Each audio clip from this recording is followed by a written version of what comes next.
We're in the shed. Good morning. We're live and I'm late. I've been working and I have some things to talk to you all about today, and we're going to leave the shed and I'll give you an update. Well, I've been working. We just finished all the board and batten work. You can kind of see.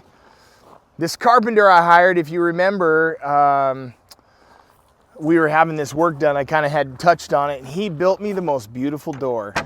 Look at this, custom made. And this is the type of skill of what journeyman tradesmen can do. And he straight up built the most beautiful door. And I'm just so pleased with it. My wife's pleased with it, which is really super important. Good morning, Carlos. How are you? We finished all this side. This was a big deal, yet we got it done.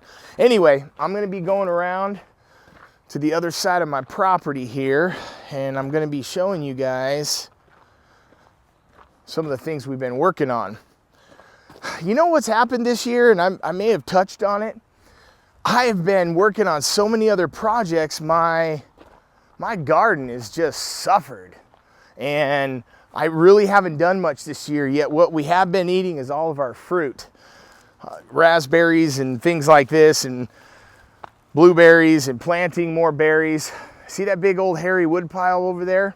I have a little secret for you all, and this might be something worth talking about, is you can go to lumber yards and you can ask if they sell cull lumber, or some of them call them farm packs.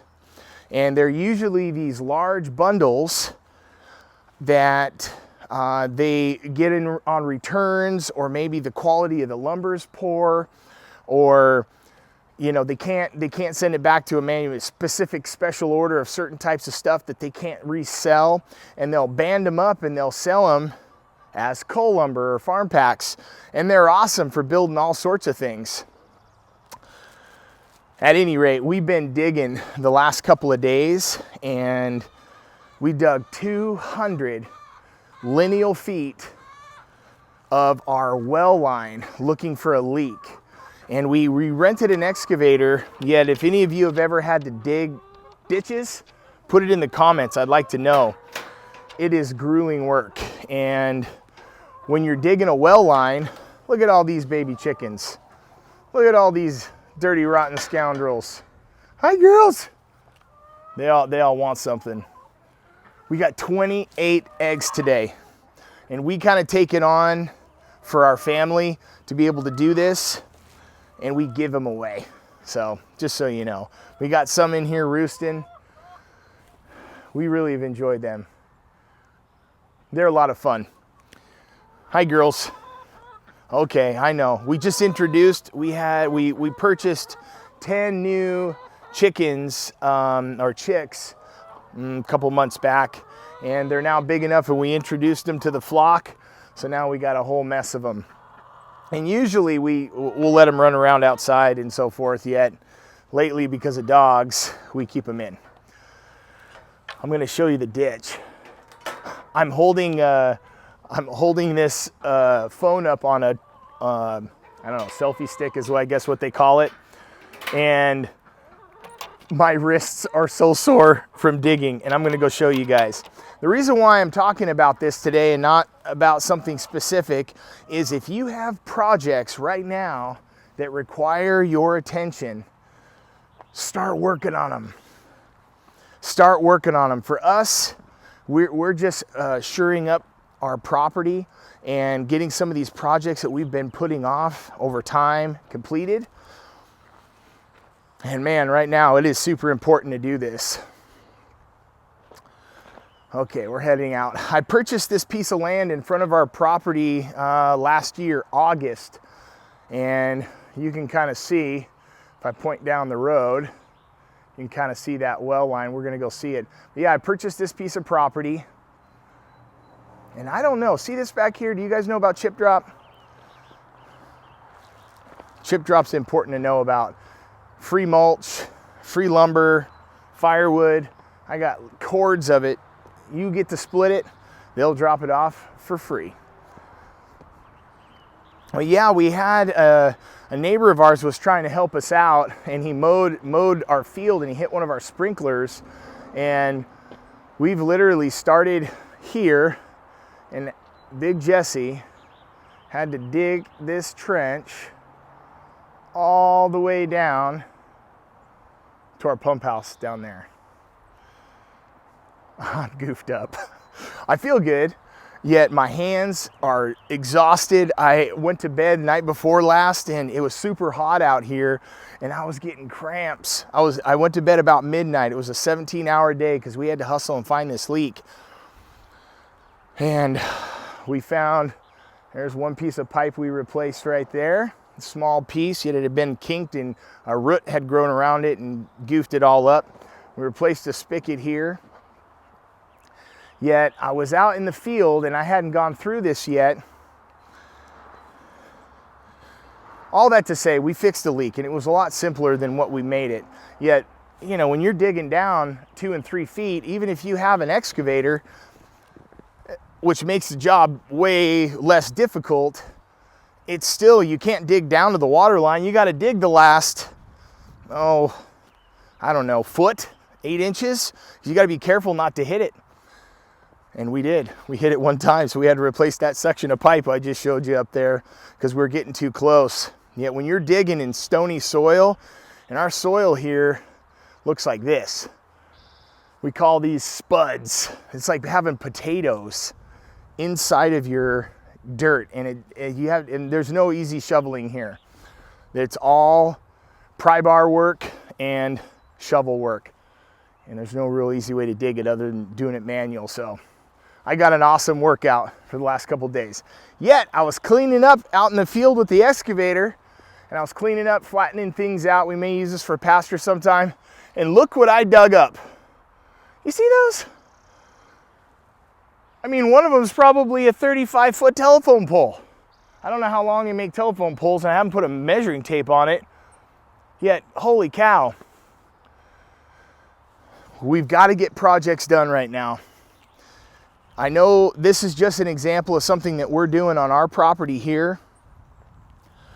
And for you, it may be replacing a window.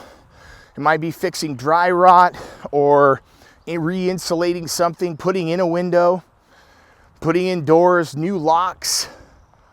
Whatever you can do right now to improve the security of your property and to ensure that your systems are operating right now is really important.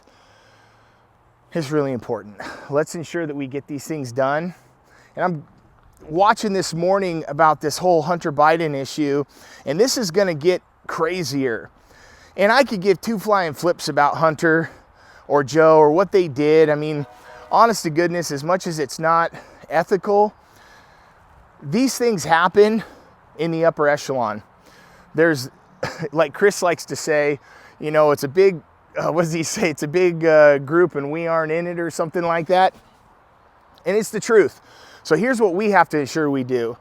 We have to stay humble, be meek, provide and protect for our families.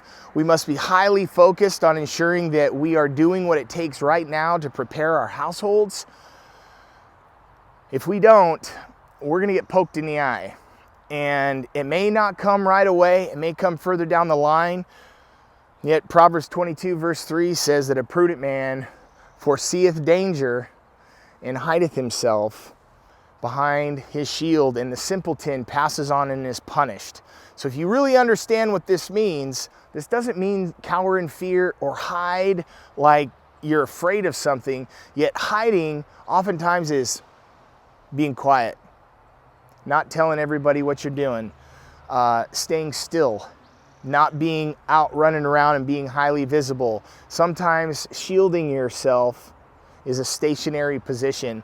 And if you know what that means, give me a smiley emoji in the comments. I'd love to be able to hear what you guys think about what I'm referring to. In a prepared mindset, it's a spiritual thing. It really is a spiritual thing because it is grueling at times. It's exhausting to be dwelling on the same topics day in and day out. And it's necessary. And I know many of you, and I intend on commenting virtually on every comment I ever get Hey, Scott, I see you commenting over there. And I've been praying for your wife, by the way. Christy's going to receive a full healing, and she's going to struggle right now just as part of our human existence, yet continue to encourage her because she's coming out. You're probably, those of you watching are probably wondering what I'm talking about. Scott's a subscriber. I've had the opportunity to chat with him just a handful of times through text and on the phone. And this is more about a tribe of folks that we aren't with each other in the physical, yet we share each other through these windows. This is a window into my world. Many of us follow other YouTubers as a window into their world. And then this is me. This is how I live. I do wear flannel every day. It's not just, you know, it's like the ninja wears his black polo. Yeah, this is how I dress. This is how I live. And these are the things that I care about. And if I care about them, and I've thought about these things, I know many of you probably have as well. We have to continue to encourage each other and not be so focused on what the media is telling us is going on, although it's important to be aware and to be cognitive and to listen and to be watchmen and women. We have to do this. I was on the phone with the ninja yesterday, Travis, and I got a chance to talk to Chris too. Boy, I've been talking to both of them. And I just told Travis this because he's all horsepower. And if you agree with that, put a horse in the comments if you understand. This guy pumps out so much content. I just told him, I said, Travis, I don't think like you. It's not that I don't understand why you think that way. I actually think that way. Yet his ability to process information and to be able to disseminate it and to send it forth and to break it down into clear ways, it's really helped me and our family, and I'm sure you and your family. And I told him, you must continue to do these things because I don't think that way. Yet when I receive that information broken down in a way that I can digest it, it just makes it better. It makes it better. Anyway, what else should I be telling you guys today? I'm just encouraged. I woke up this morning. I slept good last night for the first time in a couple nights. I wasn't so sore. I wasn't having cramps. Oh my gosh, being stuck in a ditch for 2 days and shovel load, 10,000 times over. My abs were gassed. So anyway, I slept good last night. I woke up the night before, I was having hamstring cramps, calf cramps, groin cramps, my abs were cramping. I was like, what is happening? And cramping is not even the right word for it. It was like battle at 2 o'clock in the morning, and I'm jumping out of bed and my wife's sound asleep. She doesn't even hear me, and I'm out there praying and sweating. I'm swinging my body and moving. I'm like, what's going on? And I heard a trick. If you eat mustard, research it. I don't know. Maybe you know about this. Eat mustard. If you have cramps, if you battle with cramps, has anyone ever heard that? If you eat just table mustard, like French's mustard, you just, like Dumb and Dumber style, you just squeeze it in there really fast. It actually tricks your body to focus on that slight bitterness or that whatever is in mustard that makes it kind of spicy and delicious. Made my mouth water just now. Yet it'll somehow distract your system. So there's a little prepper hack. Mustard. All right, guys. Well, does anybody have any questions while I'm on here? Electrolytes help as well, too. You're right, John. I was drinking a lot. I was drinking a ton of fluids. And I think between the heat, the irregular work and the irregular position that you're in, because, you don't shovel like that. It's almost like you can't avoid it. Yet at the same time,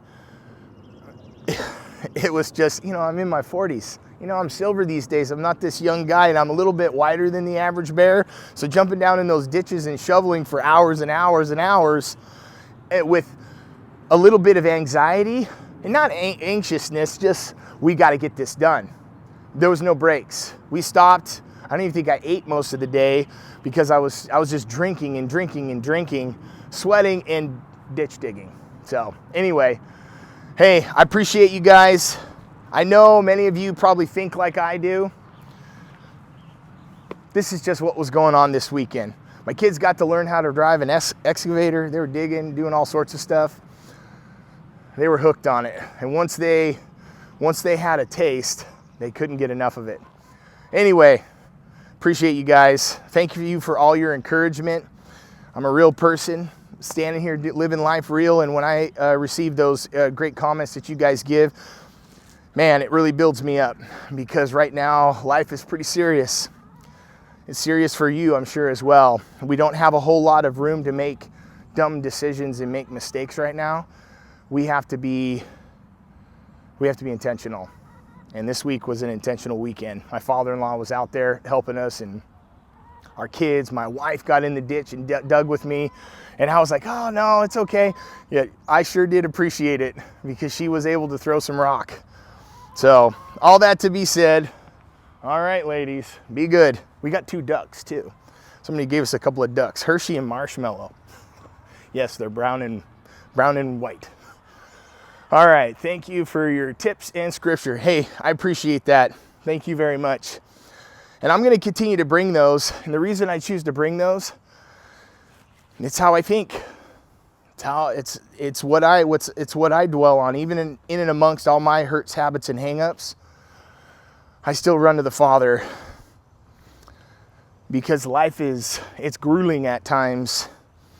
And between, our professional expectations and our children and our house obligations, relationships, some of us don't have a whole lot of time for interpersonal relationships like the ones we have here. So that's why we turn to YouTube to glean information, and we start to create a bond like we have in and amongst the nation here, the Ninja Nation. Support the tribe. Continue to encourage them, because they're real people. Chris Taylor just had a surgery on his stomach. He's doing well. He's healing up. He says, I'm healing like Wolverine. And he was up early the other morning and did a live stream. I don't know if you guys had a chance to watch it. Yeah, these are good people, good men, ones that I call friend. And I know many of you would call them the same thing. So this is more just a heart of gratitude this morning to say thank you.